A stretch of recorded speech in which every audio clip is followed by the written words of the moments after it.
is Minda Wilson with Urgent Care. I'm excited to welcome my guest today, Jack Levine, founder of the Four Generations Institute. Jack, welcome to the show. Thank you. A pleasure to be with you, Minda. Well, it's an interesting time with COVID because people are trying to maintain their family relationships in a time when it's being very hard to get together. So, what are your thoughts on this, and what do you think the best ways to keep up relations are in the time of COVID?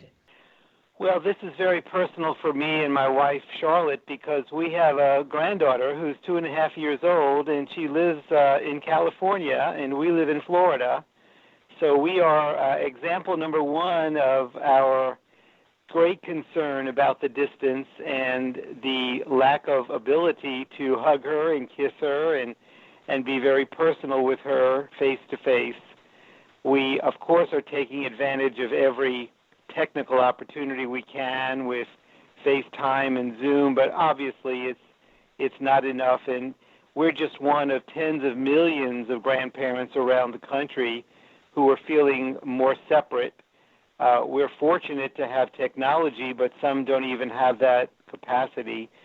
So I know there are many, many stories to tell and many, many challenges to overcome, but for us on a personal level, what has happened is we have to find new ways of connecting that are not very satisfying, and we just don't know when this is going to end because we want to be safe and we don't want to infect anyone, and we certainly don't want to go through the rigors of a cross-country drive. So that's where we are, and we love our Julianne so much, but we don't get to touch her.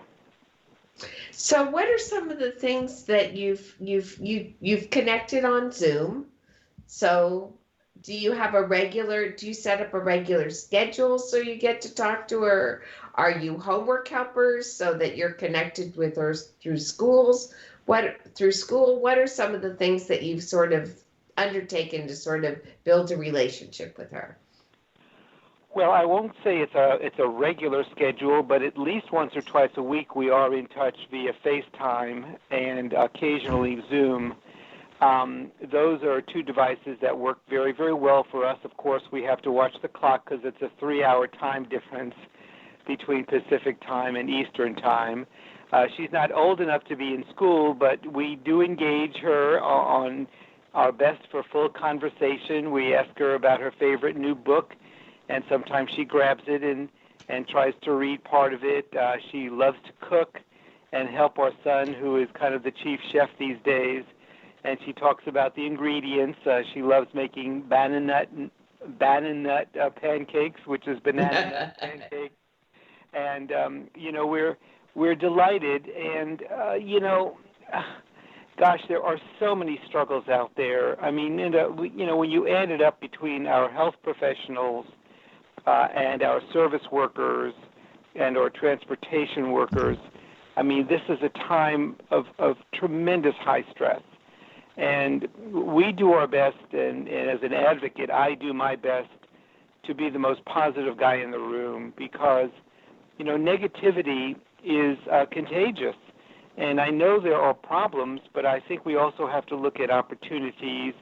I just wish our overall leadership was a lot stronger in helping us to find a way out of this without avoiding the facts. And sometimes I find our leaders are less than candid about the true depth of the problem that exists.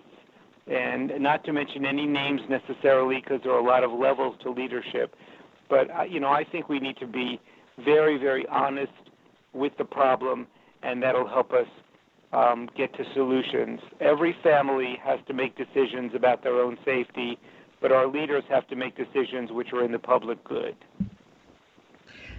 I totally agree. So, in that sense, you're talking about some of the terrible consequences of this are, a lack of connectedness. It leads to depression.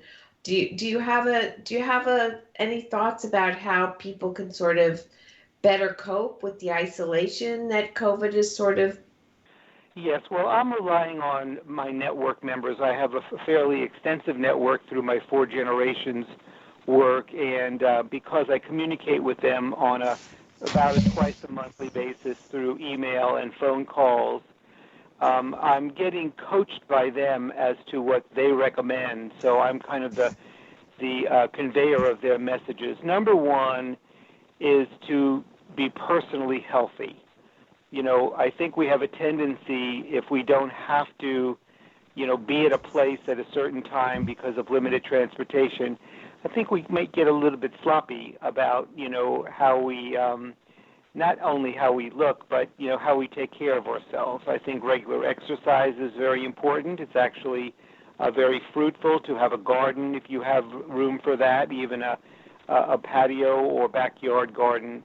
I think it's very important to get out for regular movement and regular exercise because, physical health and mental health are so integrally connected. I think our diet is very important.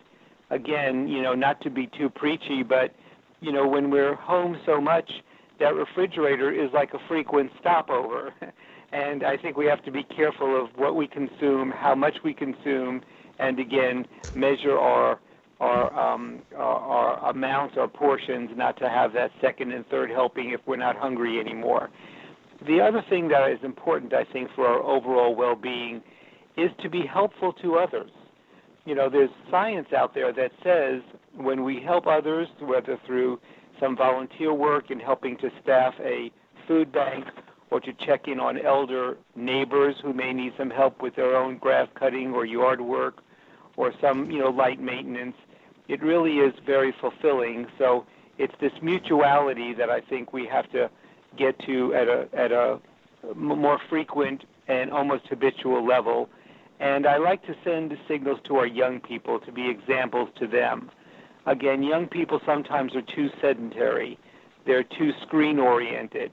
And I think we need to kind of get out there in the fresh air with them and show them some nature and show them some enjoyable, walks and hikes and activities and if frisbee or soccer or whatever our inclinations are. So I just think we have to have common sense as we make our way through this terrible, terrible, stressful time. Mm. So common sense means taking care of your personal nature, but what about how are there interactions like, for example, Zoom book clubs or things that are out there that people might not be aware of that they can sort of find online to sort of engage in? Yes, well, again, the wonderful world of Google or any other search engine gives us access to so many resources. And I think we need to keep up with our local publications, whether it be a community newspaper or a community magazine that gives offerings of activities. Again, we don't have to feel imprisoned. And I think the reality is that if we take precautions, if we keep our distance, we can go to small group sessions and discuss books or literature. We can even talk politics as long as it's not too filled with venom. And I think we also have to have the opportunity to, enjoy the communication across the generations. I think it's very important to maybe do some family history at this time, and we can even do that by phone or by Zoom. I have a wonderful publication I'd be glad to send people for free called The 100 Best Questions to Ask Our Ancestors, and that doesn't have to be,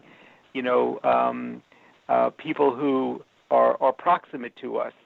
And it can tell the story of our family's immigration. It can tell the story of our family's activities when they were growing up, and that's very valuable for family history. So, I like to give ideas. I only make suggestions, but I hope people see them as opportunities to do a little bit better with our communication.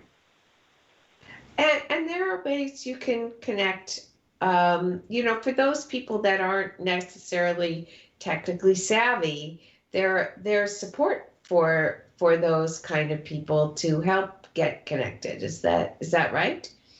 Oh, absolutely. And again, because I'm an intergenerational guy, I think it'd be wonderful if we had a bit more programming for some teenagers to help elders, of course, with the proper masking and all of that, to navigate their own devices.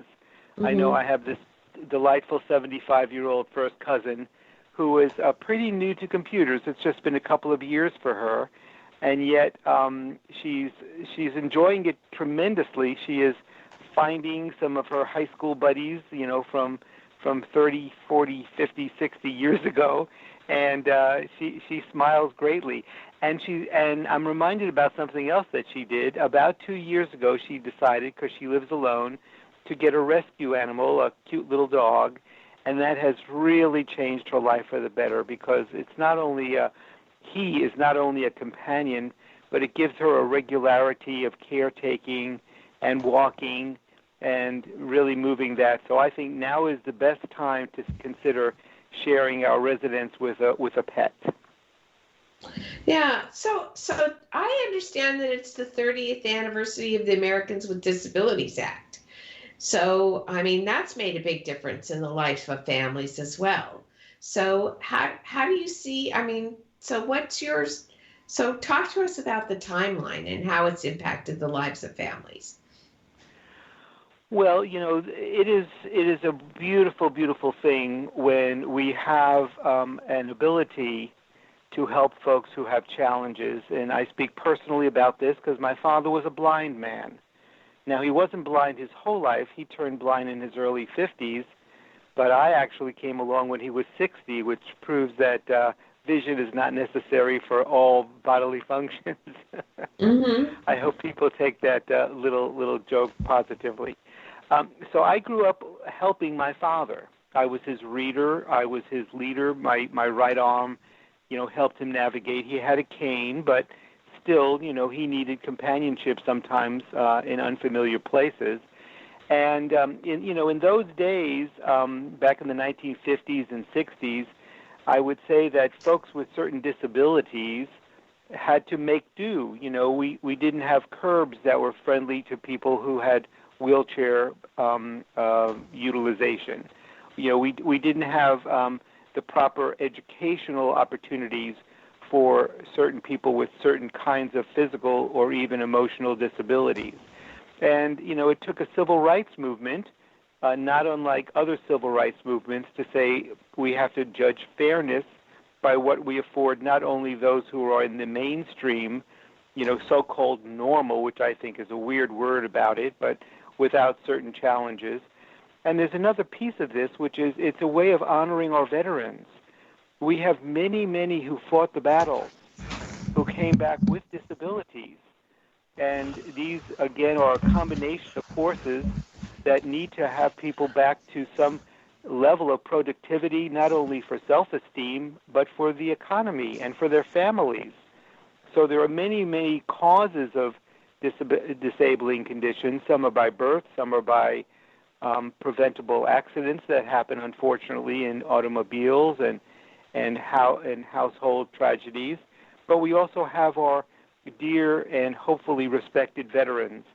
So yes, the 30 years have been a triumph. There's always a need for recognizing that ADA needs to be enforced like any other law.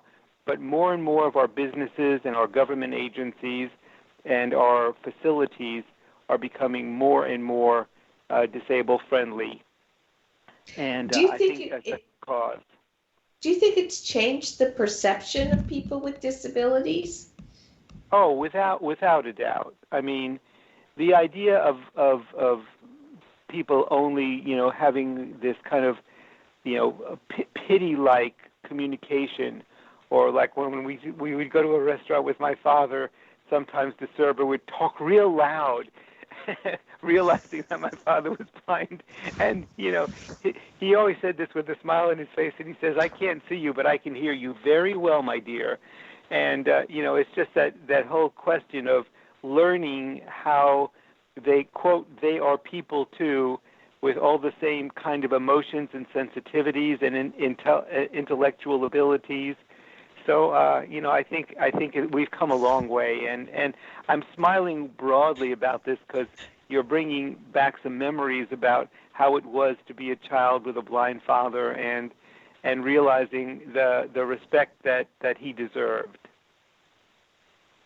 And so now you feel like people would not react in the same way, that culture has changed so that people are, they're not staring anymore. They're more, they have a comfortable place in the workplace, Well, yes. Again, back in the early part of the 20th century, it was normal procedure to lock people with disabilities away in institutions. They were basically imprisoned by their own disabilities, and that was normal. I mean, children were taken away from parents because there was no instruction or no capacity to help them care for their children.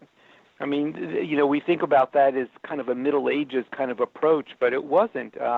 It was going on decade after decade, and we have definitely made strides. That's not only an ethical problem that we have overcome, but I think it's a societal point of progress that we respect people much more, and across the range of so-called disabilities, we have now a more ability focus, and I'm amazed. I'm amazed at the achievements of some of our disabled others. I mean, let's look at Stephen Hawking as an example of someone with just this phenomenal physical and neurological problem, being one of the geniuses of the world. And I think to some degree we all have a measure of respect for that kind of genius. Amazing. That's true. So what do you feel is needed going forward? Like, what changes would you like to see in the next 30 years? Well, prevention is the best medicine. That's a cliche, but it's a cliche because it's true. Keeping bad things from happening is my definition of prevention. And I think we have to have more and more research as to the prevention of birth-related disabilities. Again, that has to do with better access to full prenatal care, a reduction of use of alcohol and drugs, certainly smoking, any kind of disabling behavior by a pregnant woman or in the environment of a pregnant woman really will reduce certain types of disabilities that can result from both low birth weight or other neurological problems. So I say the earlier the better. I also think another point of progress is to have our young children who have challenges to have greater access to specialized education. We shouldn't wait until kindergarten.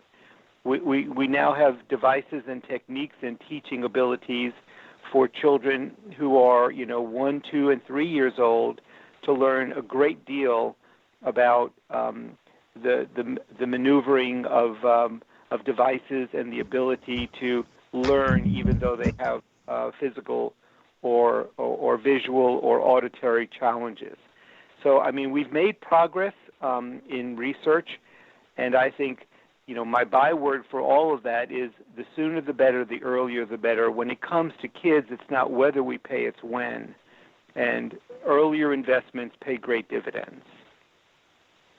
Well, now with a lot of kids at home, you're starting to see a tug of war in families, about resources and educating kids with working parents sitting in the same home. How do you see schooling and educating working if kids aren't actually going to school? Well, that is one of our great dilemmas and actual challenges as we speak. The prevalence of the virus and the new realities that we've been learning only in the last couple of months is that children are not only susceptible to this virus, but they are very potent carriers of this virus. So they may not be showing symptoms, but they can basically infect others around them, and that's a shocking but true assessment of the current situation. So therefore, I'm very, very concerned about reopening the schools too greatly without some level of understanding of the implications of that. Now, that doesn't mean that we shouldn't have opportunities for parents or other caregivers to work. And that's the great imbalance here between what needs to be done for the economy, but also what needs to be done for family income and who's taking care of the children. So, I think we have to have a smarter approach than just saying yes or no, but create intermediary opportunities. So, for example, if we have children who, have the correct technologies in their homes to be able to learn remotely, we call it, or virtually is the other word for it, then I think that needs to be expended as part of our overall education budget. I mean, in other words, if we're not educating the children within the confinement of classrooms and schools, maybe some of the resources need to go to supplement the ability of the parent or the caregiver to have the devices, afford the internet, and allow these children to have access to the world of remote learning. A lot of this has been accelerated, of course, because of the need, but now more than ever, I think we have to look very, very carefully at what our options are, because, again, losing a year or two of advanced learning is a very, very precarious position for children to be in. Children should not only be fed good nutrition and given exercise and the ability to use their bodies, but they have to use their minds, or else there's not going to be a positive future for them. Exactly. And so there's so parents are being pulled. They're working at home. They have an obligation to their employer. They have their children who need stimulation and attention. What's your best advice for that? How do you manage that? Well, you're not speaking to a wizard. You're speaking to someone who has to put the pieces together and give policy options to people who are making those decisions. Mm-hmm. Resources have to be invested. And in other words, if a family does not have the basics of a safe place to live, access to regular nutritious food, access to technology, as we just mentioned, then there's going to be a greater challenge. And, I think now more than ever, we have to look at the possibilities that this is not in the short term. Again, I'm not a pessimist. I'm the biggest optimist in most rooms that I go to, but this is not a short-term problem. This is a longer-term problem that we need greater solutions. So, for example, I think that the ability of children to communicate, again, via virtual, which would mean, online, needs to be expanded to not only curriculum, but to artistic pursuits. I think children can learn a whole lot about music and the arts, both the performance arts as well as the visual arts, from interesting programming that we could establish for families and for children. Again, the usual curriculum of mathematics and science and literacy are very important, but more and more our schools have pulled away from artistic education, and I think that's a problem. So, here again, I don't want to be a naysayer, but we've got to have some very, very smart minds coming together, and usually a simple answer to a complex problem is almost always wrong.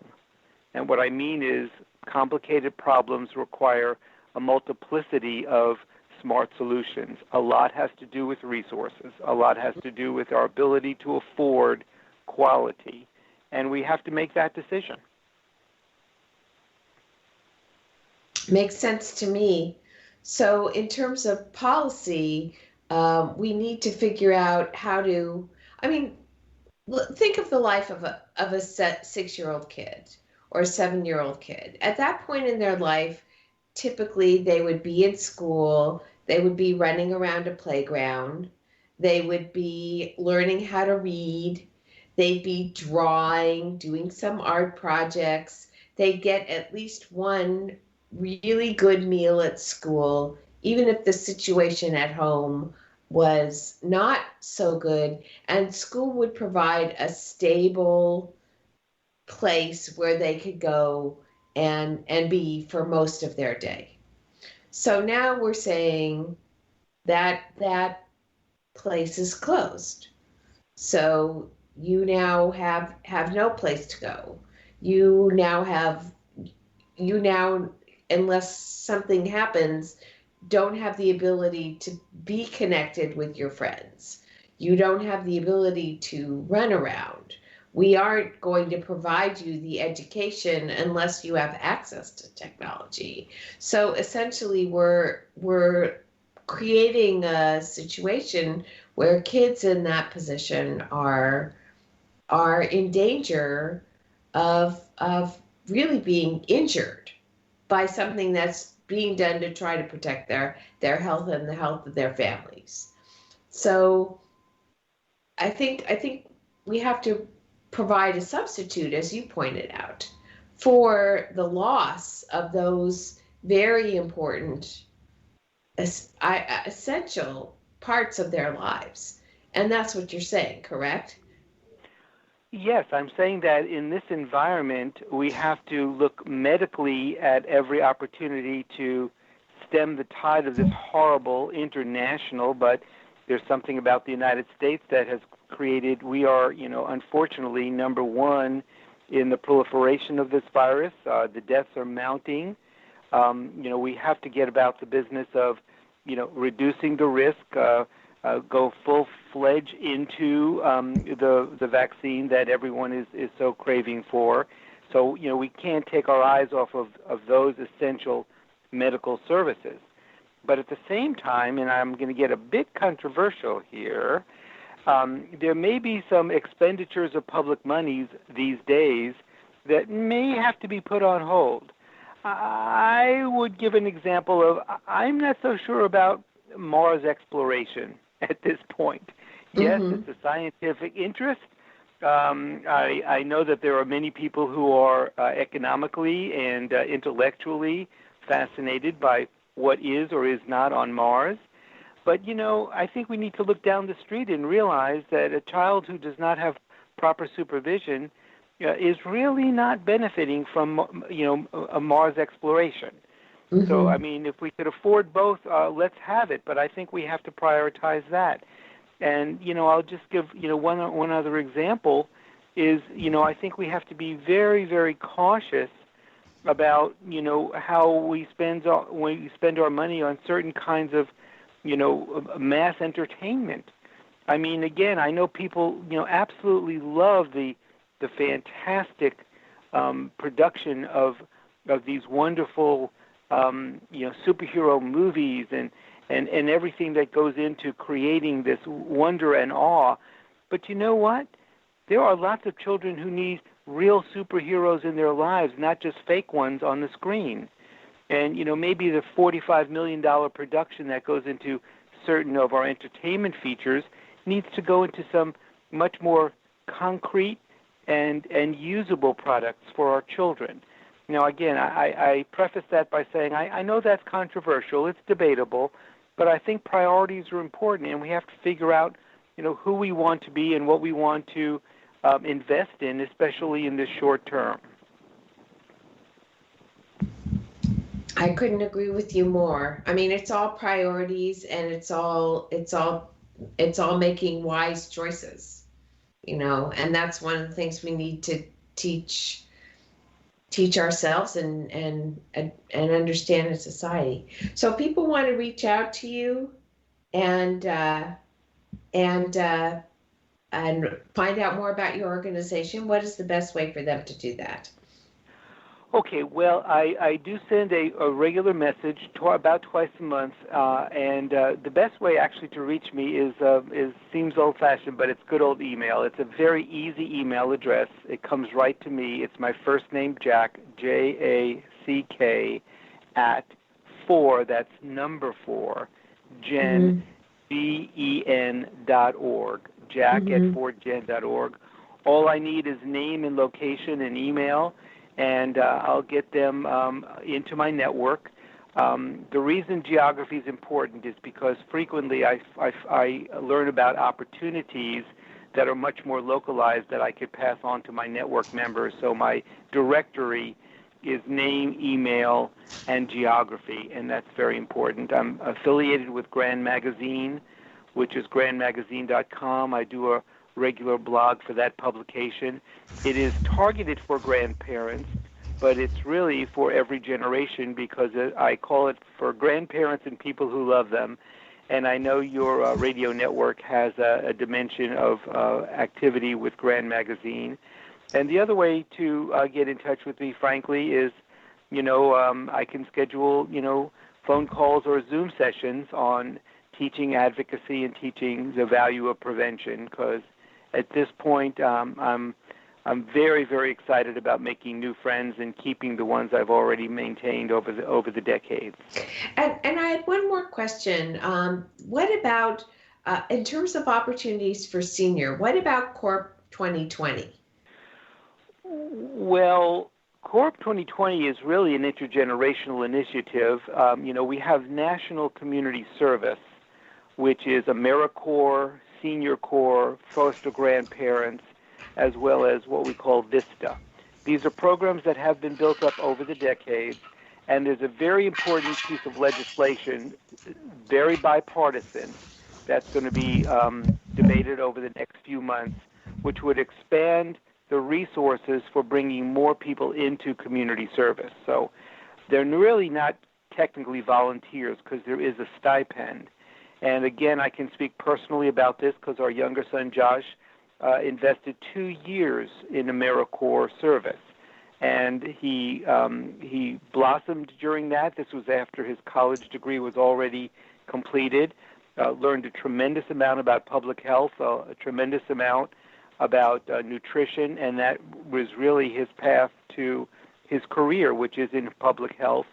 And he also happened to meet his sweetheart, his wife, and now the mother of his daughter through community service. So common interests sometimes bring more than just professional futures. Sometimes it becomes more romantic and personal. So the 2020 core is a piece of legislation that I can provide information about. Again, all I need is a quick email, jack@4gen.org, and that'll be easily sent out. Well, I appreciate you coming on the show. As always, it's been a great pleasure talking to you. And this is Minda Wilson for Urgent Care.